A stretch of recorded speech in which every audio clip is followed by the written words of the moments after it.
Dulu waktu kita sekolah di SMP, SMA, perjanjian Giyanti ini hanya kita baca dan kita hafalkan tanggal-tanggal dan nama-namanya, tapi nggak tahu esensinya apa.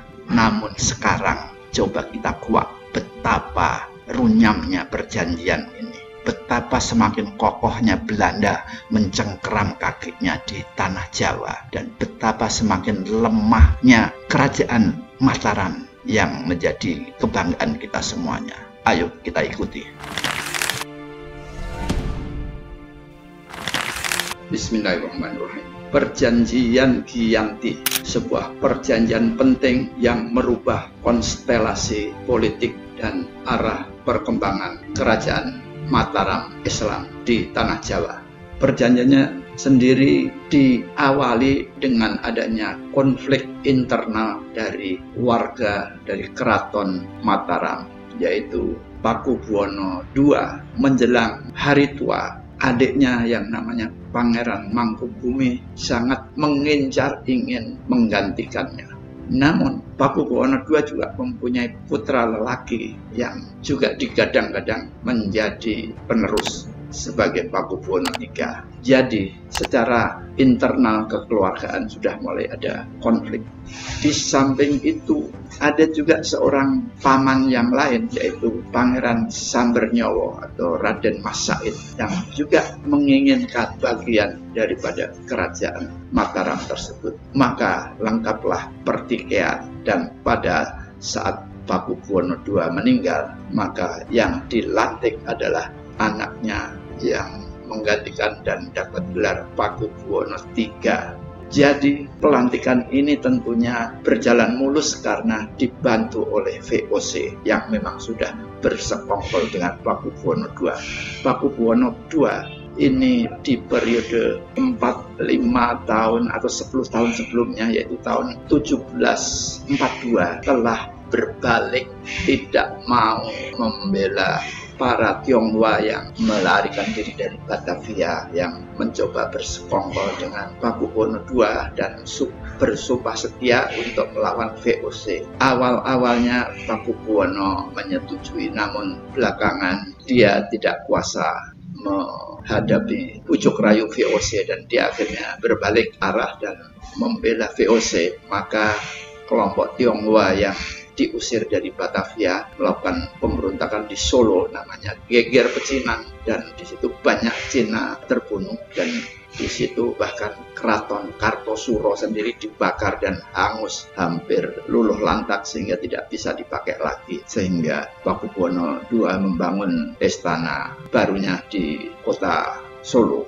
Nah, itu adalah awal-awal daripada konflik, sehingga Pakubuwono II memang sudah sangat dekat dengan VOC, dan sekarang dia mau mangkat, mau mengundurkan diri. Dia juga diganggu oleh dua adiknya yang ingin menjadi raja menggantikan dia. Jadi konflik ini tentunya merepotkan Belanda karena Belanda sendiri sudah bersekongkol dengan Pakubuwono II.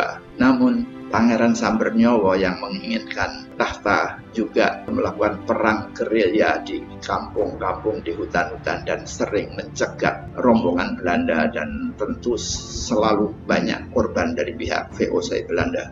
Sementara Pangeran Mangkubumi lebih sedikit lunak, lebih kompromistis, sehingga dia bisa berdialog dengan Belanda, dengan VOC. VOC di sini adalah Belanda, Belanda adalah VOC. Jadi sehingga VOC memahami situasi ini. Jadi jangan sampai Raden Mas Said dan Mangkubumi, Pangeran Mangkubumi bersatu untuk merebut keraton Mataram, karena mereka cukup kuat apabila bersekongkol. Sehingga Belanda mendekati Mangkubumi dan membujuk dan dijanjikan untuk menjadi raja dengan sebagian wilayah Mataram, sebagian barat yaitu Yogyakarta dan ke arah barat akan menjadi miliknya Mangkubumi dan akan diangkat dengan gelar Hamengkubuwono I.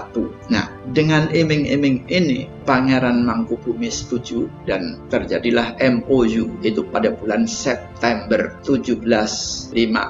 Dan setelah memegang MOU dengan Mangkubumi, VOC datang ke Pakubuwono III di keratonnya Solo dan mengatakan, nih udah kepegang nih Mangkubumi, dia mau nggak akan memberontak, dia mau berdamai dengan tahta di wilayah barat.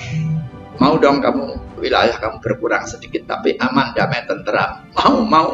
Nah, jadi Pakubuwono III setuju. Maka setelah melalui persiapan dari mulai September, Oktober, kemudian November, Desember, Januari, dan Februari 1755 dilakukan penandatanganan perjanjian Giyanti yang antara Pakubuwono III dan Mangkubumi yang selanjutnya menjadi Hamengkubuwono I. Nah, perjanjian terjadi dan damai, dan terjadilah Pangeran Mangkubumi menjadi Hamengkubuwono di Yogyakarta dengan wilayah-wilayah yang sudah disepakati di antara mereka. Wilayahnya dari mulai Jepara, Tegal, Semarang, mana-mana ada pembagiannya itu akan menjadi bagian daripada wilayahnya Hamengkubuwono. Namun kondisi belum damai, tentram, karena ada satu pihak yang dilewatkan, yaitu Pangeran Sambernyowo. Pangeran Sambernyowo ini memang sengaja ditinggalkan oleh Belanda. Dan memang orangnya tidak mau kompromi, jadi memang Belanda juga kewalahan menghadapi dia. Jadi dia masih di hutan, masih di kampung-kampung menjalankan perang gerilya. Dengan Belanda berdamai dengan Mangkubumi, Kyukyu Hamengkubuwono I, maka tugasnya lebih ringan, dan bahkan Hamengkubuwono dan Pakubuwono III pun bisa bahu-membahu melawan Pangeran Sambernyowo yang masih keliaran di hutan. Jadi taktik divide et impera daripada Belanda ini betul-betul jitu. Maka akhirnya Sambernyowo atau Raden Mas Said atau Sambernyowo limbung dan tetapi tetap melanjutkan gerilya terus sampai akhirnya Belanda juga berinisiatif untuk membujuk Pakubuwono III untuk memberikan sejengkal tanahnya di bagian timur dari keraton Solo, ya, Surakarta, Surakarta, ya, untuk diberikan kepada Pangeran Sambernyowo. Demikian konflik ini, tetapi setiap tetes perjanjian selalu ada keuntungan yang bersifat material bagi Belanda, yaitu Hamengkubuwono I berjanji menjual barang-barang hasil bumi ke Belanda dengan harga sesuai dengan harganya Belanda. Dan Pangeran Raja Pakubuwono III yang di Surakarta pun juga demikian. Jadi praktis Pulau Jawa betul-betul dikuasai oleh Belanda. Ini adalah hasil daripada perjanjian Giyanti, dan tentunya secara kesendirian dari Keraton Yogyakarta dan Keraton Surakarta saling tidak mampu menghadapi Belanda. Jadi setiap mengangkat bupati-bupati wilayah harus mendapat persetujuan Belanda. Jadi Belanda memang para bupati dari Bupati Tegal, Bupati Pajang, Bupati Lamongan, Sleman dan lain sebagainya itu setiap mau dilantik harus mendapat persetujuan VOC. Nah ini,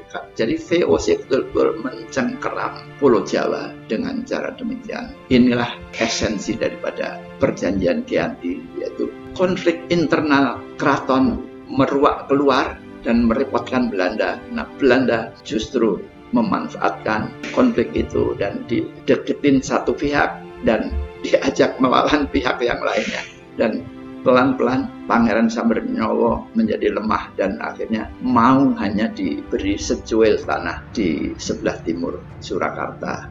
Demikian agar dimaklumi bahwa betapa mahirnya Belanda pada waktu itu dan betapa lemahnya kita dalam menghadapi Belanda. Terima kasih.